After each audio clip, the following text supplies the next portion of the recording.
Hey everyone, I told you I would be back with more chapters, and it's only a day later and I'm already reading 3 more, so you are welcome.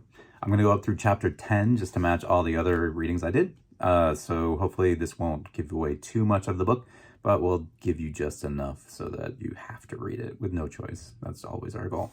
Chapter 7 of Once Upon Another Time. Getting around the village in the clouds was so strange at a regular giant's height. Lena was used to running around on Rufus's back, using his magical 7-league boots to jump them whatever distance they wanted to go without being seen, sneaking around, watching the other giants go about their regular lives, which always resulted in feelings that were a combination of fascination and jealousy. But from this height, everything looked off. Other houses were now small enough to actually live in instead of mountains on each side of the street. The other giants were now Lena's height, instead of too tall to make out anything beyond their shoes. Even the dogs and cats in the village now looked like Rufus had when she shrunk him, instead of potential dangers. The dogs all still liked her at her usual size, of course, but sometimes they didn't know their own strength when they'd lick her right off Rufus's back. The local cats were another story, and Rufus had to outrun more than one using his boots. Mostly, though, what was strangest was how beautiful the village was from this height. Everything was designed to look nice from eye level, not from around the top of a blade of grass. The decorations and windows, the painted doors, and elaborate designs of the houses all were new and beautiful in a way Lena forgot when she was her regular size. It reminded her of the human city on the ground directly below the giant village in the clouds.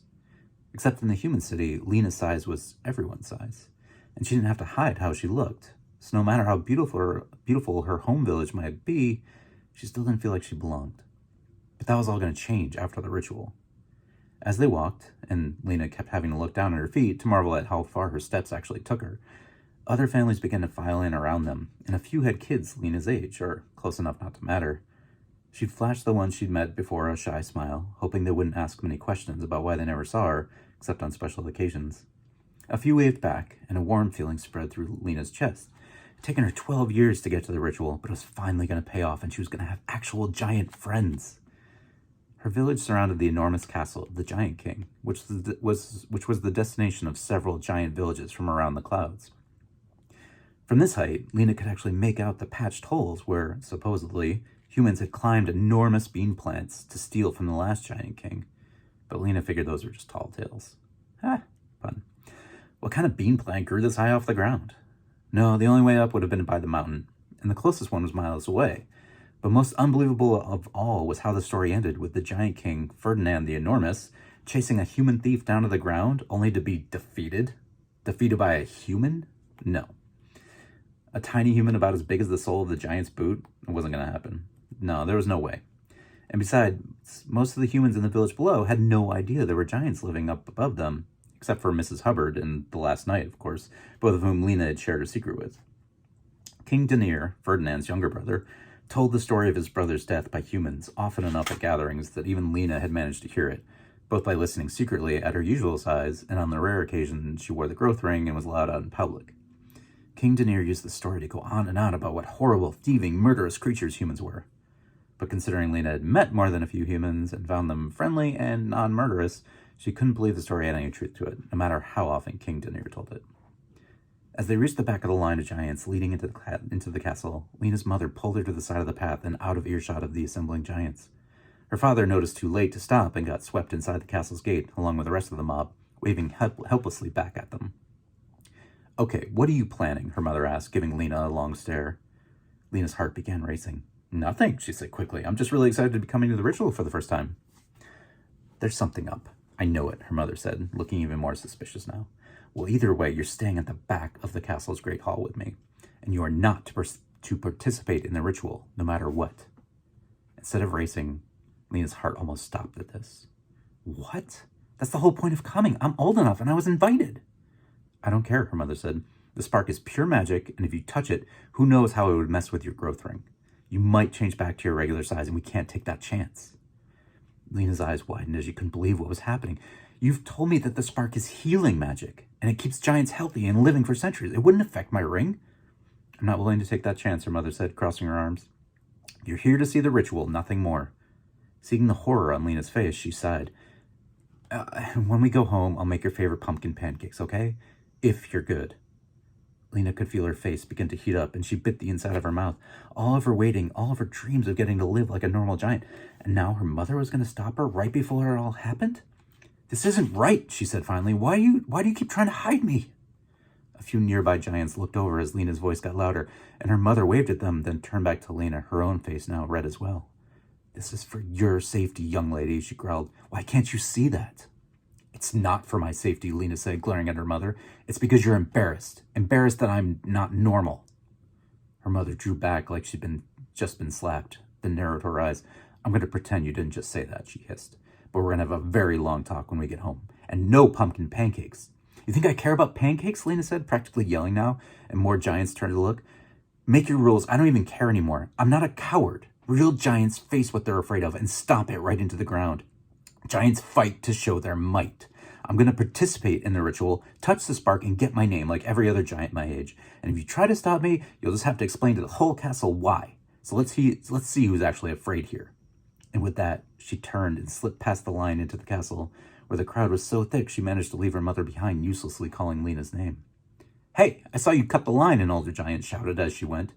Lena pushed him lightly out of the way, knocking him into the nearby castle wall hard enough to shake it, and the other giants immediately made room for Lena, her face burning like the sun. How could her mother be so cruel? This was all she'd wanted since she could remember, just being a normal, regular giant. And to take it away when it was all so close? What kind of monster did that? "This is for your safety," she heard her mother's voice say in her mind. But that was ridiculous. What possible danger would the other giants be, no matter what they found out? She was one of them, not some dangerous human, no matter how much she might look like one. The further she went into the castle, the less she could hear her mother calling her name, and soon she decided her mother must have given up and followed. But that didn't matter. She'd find her father somewhere in the Great Hall, the only room big enough to contain the giants from several villages, and there he was, saving 2 seats near the back, one for her and the other for her mother, who still hadn't managed to make her way in yet. "I thought I lost you two," her dad said, then looked back over his shoulder and realized it was only Lena standing there. "Where's your mother?" "She's too embarrassed by me," Lena said, her eyes locked on King Denier, an older giant who managed to look imposing in spite of his shorter height by standing on a platform above them all. He wore an elaborate cape and clothes, far richer than any other giants, and looked impatient as he waited at the front of the great hall for everyone to be seated. The spark itself shone in a tiny human-sized bowl on a pedestal next to the spark tender, a giant named Creel, having himself dressed in long, flowing gray robes.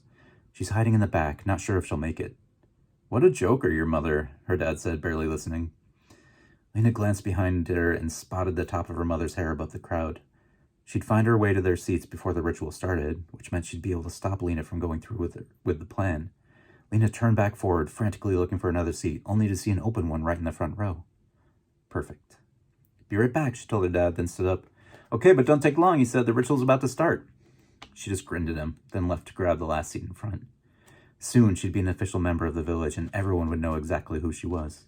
Finally, her parents would learn there was nothing to worry about. And would Lena love to see the look on her mother's face when that happened. Chapter 8. If you remember, Jin has a wish made to find the last night, and so he's trying to find the cursed city where the last night is right now. Unfortunately, he tried to teleport there and ended up in a clearing surrounded by the faceless, who are a bunch of knights with no face that work for the Golden King. The faceless stared at Jin in silence, or so he assumed, since he wasn't sure if they could even speak or not. Either way, they weren't answering his question about the cursed city, unless pointing their swords was their answer, he supposed. "We don't really need those, do we?" Jin asked, reaching out to push one of the swords away. "We all work for the Golden King." The moment he touched the blade, though, he screamed in pain and immediately yanked his hand back as his body abruptly felt weak. His knees began to buckle and little spots started exploding before his eyes. What was going on? No earthly weapon should be able to hurt him, not his true self. What kind of magic did these things have? "You are not human," one of the faceless said, its voice an echoing chorus as if the empty armor reflected it over and over. A skittering noise like insects erupted as each of the faceless moved closer, and Jin quickly put up his hands in surrender. "No, I'm not," he said, watching the nearest sword nervously, "but I'm on your side. The Golden King, you told me to come here, and you answered him, right?" The faceless didn't respond, it just moved in closer, forcing Jin to flinch away from their blades. He tried to reach out with his senses to figure out what these weapons were and how they could do whatever it was they'd just done to him, but somehow his innate magic just seemed to disappear when he turned it on their swords. "Hey, Cosmic knowledge, what's going on here? He shouted in his head. Oh, interesting, the reply came, making Jin wince. Whenever the cosmic knowledge found something interesting or fascinating, it always seemed to end badly for him. Those swords are made of shadow magic. Don't touch one. Don't touch one? Jin screamed at the voice. I might not have a choice in that matter. Is that really the best information you have for me? Shadow magic grows in power by absorbing regular, natural magic. You know, the stuff you're made of. Oh, great, Jin shouted in his mind, then turned back to the faceless. Really, I'm just looking for the last knight. I'm supposed to capture him. That's probably what you're here to do too, right? All of us under orders from the Golden King? The faceless closest to him leaned in. We do seek the last knight in the cursed city, he said, that same echoing voice, even creepier up close. I can't do the voice. It was almost like the armor was full of creatures, all speaking at the same time. Except from the empty helmet, that didn't exactly make sense either. Were they spirits as well, like Jin? But we have been told nothing of you, genie. If you cannot prove the Golden King sent you, we will follow our standard orders concerning non-human creatures. Standard orders? The Golden King had banned all the elves, dwarves, and other magical creatures, claiming they were a danger to ordinary humans. Did that mean he sent his faceless armies after them? Just when Jin thought the king couldn't get any worse, he went and did something like that. I can prove I work for him. What do you want to know? I was the one who won him the chancellorship. Ask me anything. Doing a little AMA. The skittering noises came back as the faceless straightened up. What is the Golden King's true name? Only his trusted servants are allowed such information. Right, his name. Jin almost laughed in relief. His name. The Golden King's name. The one he'd introduced himself to Jin with, before he started calling himself the Golden King. Back before winning the chancellorship. His name. His name. Jin sighed deeply, wanting to punch something. How could he have forgotten the king's name? Because you were barely paying attention and didn't really care, the cosmic knowledge provided helpfully. Okay, that's on me. So tell me his name then. You must know it. That's right, I do, the knowledge said. But that's no way for you to learn a lesson. Jin growled in frustration, only to freeze as the swords pushed in closer. Sorry, just going through my memories of when we first met, he said quickly. I definitely remember it starting with a D. The skittering noise returned, and the faceless all drew their swords back, ready to strike. That is incorrect. No, wait, Jin said, holding up his hands to protect himself. Not that it'd make any difference. I know he said it was a D something. Dis. He called himself Dis. The faceless looked to one another, then attacked, driving their swords forward. My name is Dis, he said, Jin shouted, leaping backwards. His foot slammed against a rock, sending him tumbling to the ground, where he quickly covered his face with his arms, hoping that if he did have his magic stolen, at least it wouldn't be painful. Or maybe without the name part. My Dis? Was that it? Such a terrible joke. The nearest shadow blade stopped just inches from Jin's face. After a moment to make sure they weren't really going to drain his magic, Jin dropped his arms again to find the faceless returning their horrible death swords to their scabbards. His name is Midas, the closest one said. You appear to have his trust and a poor memory. Snarky faceless. Jin almost wanted to cry. He was so happy. That's so true. I have the worst memory in the world, but you're totally right. It was Midas. Lucky guess, the cosmic knowledge said. Oh, like you were such a help. Well, now that we're all allies, Jin said, standing up and dusting himself off, let's say we go find this cursed city and this last night person so the king doesn't turn us all into gold statues. All the faceless turned away now, except the one that had been addressing him. There is an old, deep, magical spell protecting the cursed city, the faceless said. Only those with no ill intent toward its inhabitants can find it. All others will be turned away without even realizing it. Jin's eyebrows shot up. Oh, really? So you'll be walking toward it, then find yourself back in the place you started, that kind of thing? We have searched for the cursed city for days, yet are no closer to reaching it, the faceless told him. And Jin almost felt sorry for the creepy insect-sounding creatures. Almost. I bet I can find it, Jin said, nodding confidently. After all, I don't have any ill intent. Not toward anyone. Not toward you walking horrors or the annoying, arrogant humans that seem to cover this world like some kind of fungus. No one. It shouldn't affect me at all. He started walking down the closest path, only to stop. Is this the way? The faceless lifted a hand and pointed in the opposite direction. Right, Jin said, and strode off down the path the faceless had pointed out. A few minutes later, he found himself back in the clearing, the faceless looking at him expectantly. Huh, he said, frowning. Maybe I have more ill will than I thought. This might be a problem. Chapter 9. Back to Lena. Welcome, everyone, King Denier the Raging declared, a sparkling ring of gold around his head and a luxurious cape of purple covering up the rest of his finery. He spread out his arms toward the assembled townsfolk in the great hall. Welcome to our sacred ritual of the spark, where the children of our villages will take their first steps toward adult gianthood. Please make room for all if you can.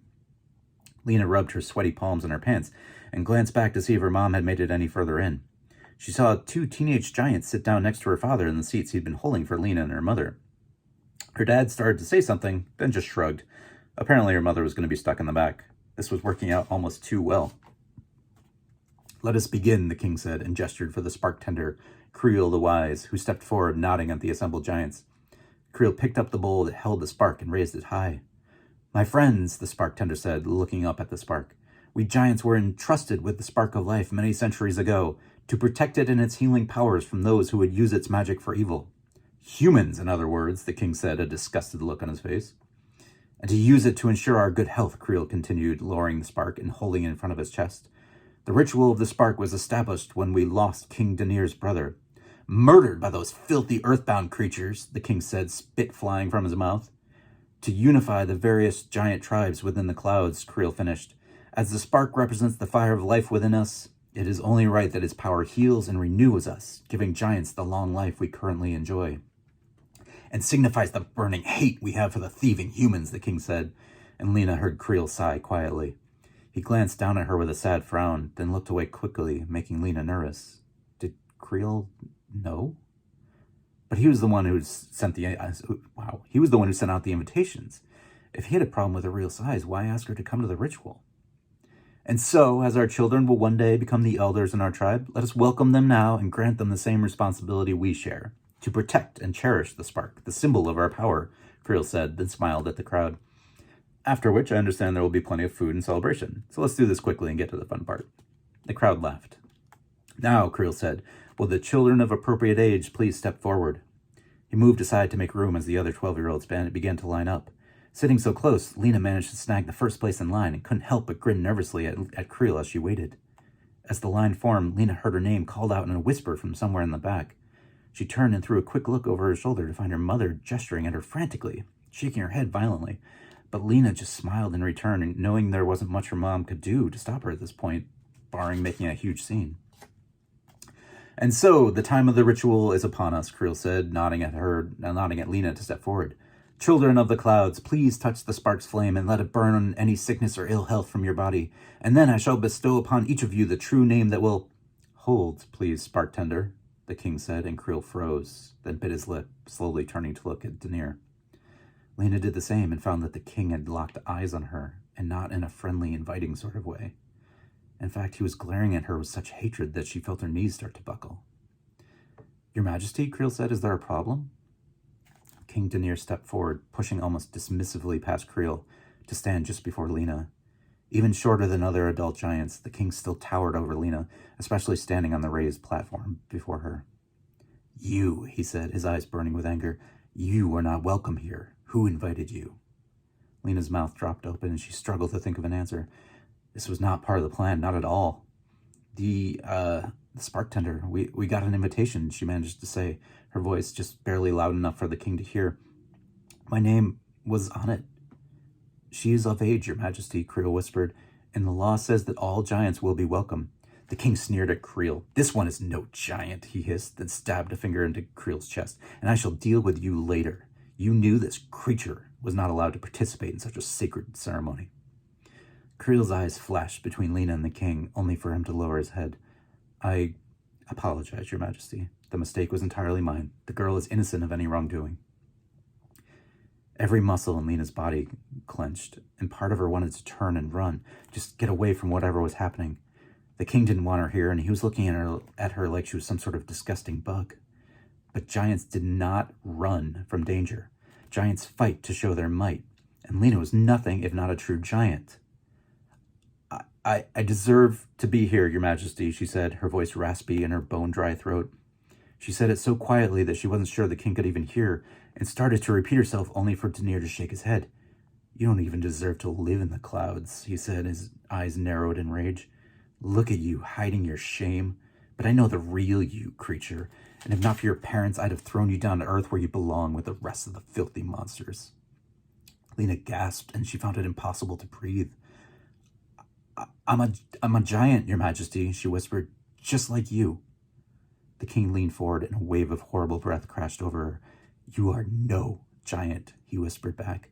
"You are a mistake, and one that continues to live here with your betters because of my mercy. And now you pretend to be a regular giant using some sort of temporary magical ring? All that does is hide your true nature." He sneered. "Now get out and never come back to my castle, or I'll throw you down to the world below myself. Do you understand me?" "Your Majesty," Creel started to say, but a look from the king silenced him instantly. Lena turned to look at the giant kids around her, barely able to understand what was happening, but each of the others just looked away. Her father was watching her with a confused look, while in the back, her mother looked like she might cry or punch someone, maybe both. Lena turned back to the king, who didn't look like he was going to wait much longer for a response. "Fight this," a part of her shouted in her mind. "True giants fight. Prove to the king, to everyone, that you're no different from them." "Get out," the king hissed, and pushed her back down the stairs. The crowd gasped as she slammed into the giant kid behind her, and Lena had to run the back of her hand over her face to cover her tears. I'm sorry," she said, shaking her head. "You're sorry what?" the king asked. "I'm sorry, Your Majesty," she said, then bowed low, turned, and ran for the exit. "Lena," her mother shouted as she passed, reaching out for her, but Lena couldn't bring herself to stop, not with the eyes of all the other giants on her. She burst out of the castle's front gate, tears falling freely now, then turned back for just a moment, hoping that maybe the king had changed his mind. But instead, the ritual had continued without her, the giant child who had been standing behind her now touching his hand to the spark. "Lena!" she heard her mother yell, following her out, but Lena couldn't bear to see her talk about any of this, not now. Instead, she ran, the king's words echoing in her head. "You knew this creature was not allowed to participate in such a sacred ceremony. I'd have thrown you down to the earth where you belong with the rest of the filthy monsters. You are no giant. You are a mistake. You are no giant." That's not the happiest chapter. I wonder if that'll have any kind of impact. Chapter 10. This one will be slightly happier. "Okay, I can do this," Jin said as the creepy faceless knights began making their way out of the clearing in several directions. "I'm not going to let some ridiculous magic spell beat me." "You're made of ridiculous magic spells," the cosmic knowledge said in his head, and Jin snorted. "I'm made of amazing, clever magic spells." "And you wonder why we think you need some humility." Okay, that was a bit fair. But also the all-knowing cosmic awareness in his head could use a little humiliation too, which meant he had to figure this out. Jin began pacing around in a circle as he thought, then hovering as he moved when walking became too tiring. The spell turned away anyone with ill intent, according to the faceless. Maybe he could trick it by, say, pretending to be looking for the last knight to help the man. Jin paused in his pacing and concentrated hard. "This is for the last knight's own good," he whispered, trying his best to believe it. "Really, I have nothing but goodwill toward everyone in the cursed city. I wouldn't even call it that, a cursed city, because that seems rude. I'm sure everyone in this blessed city is very nice and extremely uncursed." Satisfied, he set off on a path out of the clearing, completely positive that he'd shortly arrive at the city gates. Instead, he arrived back in the now empty clearing and began cursing in Genie. "Perhaps you'd like some help?" the cosmic voice said. Oh, now it wanted to help. After watching him fail? No way, he hadn't even begun to fail yet. "No thanks, I've got this." "It's just that there are loopholes that would allow you to find the way." Jin shook his head. "I know the way. That's not the problem. It's the spell." "Perhaps the spell might be negated if you were with someone who knew how to enter the city, who bore no ill will themselves." Jin narrowed his eyes, annoyed about all of this. "You know what?" he said out loud. "I just thought of something. What if I find someone who knows the way in and doesn't bear the city any ill will? They could probably take me in. So that means I figured this out all on my own." "Who are you talking to?" "No one!" Jin shouted, his irritation growing. He closed his eyes and reached out with his senses, quickly trying to find, well, anyone who wasn't a faceless. He did sense some of the latter at first, which was odd because it felt like there were many, many more of them than it looked like when he'd first arrived. Were there other platoons of faceless in the surrounding woods? Well, probably. The Golden King wasn't taking any chances. But finally, he sensed something new. A lone creature, human or close enough, all by itself in the woods, not too far away. The faceless hadn't found it yet, but they would. So really, Jin would be doing this creature a favor by helping him get back to the cursed city. Take that, ill will! He immediately teleported close enough to the creature to reach it quickly, but not so close that it'd see him appear. then strode off in the right direction, quietly hoping that he wasn't near enough to the city for its magic to turn him around before he found whoever it was. Apparently, the city's protective spell didn't reach this far, as a moment later he found his target, high up in a tree of all places. Only it wasn't human, and it didn't look like any other creature Jin had ever seen. "Hello?" Jin said, staring up from the branches at a small brown nest of twigs and leaves. At first, there was no response, and Jin started to wonder if he should just break his disguise and float up to look in the nest. But gradually he began to see a bright white oval appear over the top of the twigs, followed by 2 tiny eyes. "There you are," Jin said, waving, and the tiny eyes and white oval disappeared back into the nest, only to reappear a moment later with a sigh.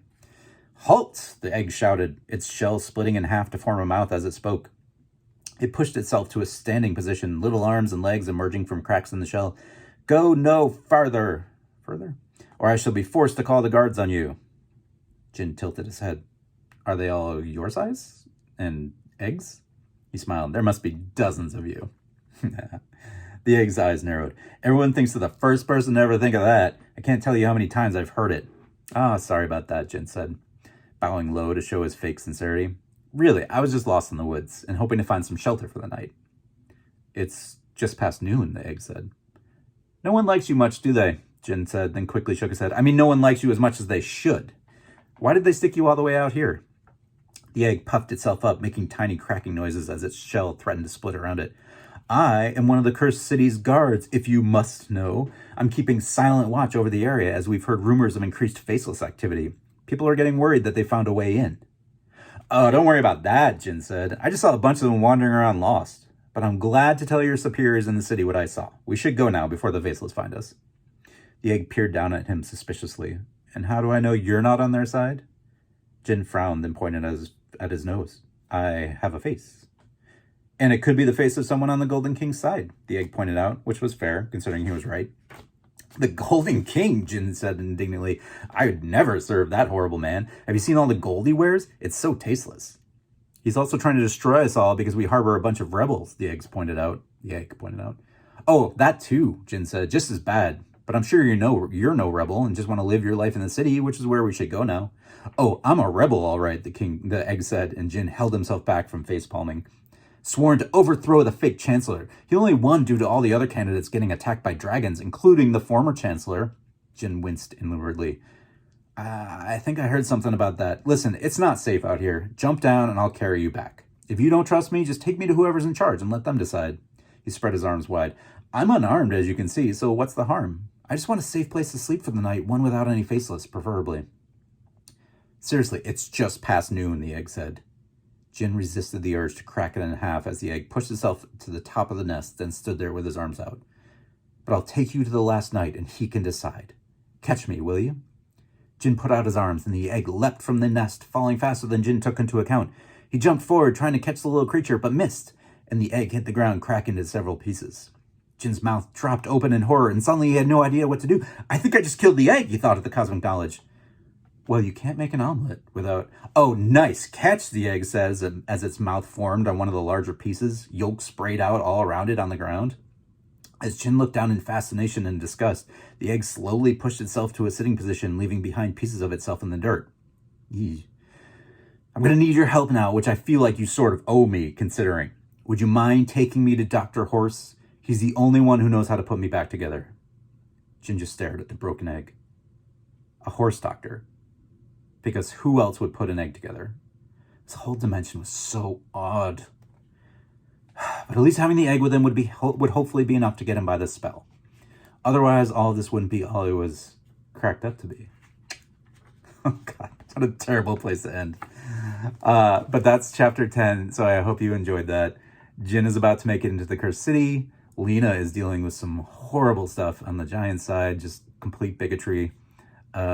And I think we're going to see them very soon interact with each other. So that's to come. I hope you enjoyed these chapters and that you'll think about checking out the book next April when it comes out. Thank you again. Bye.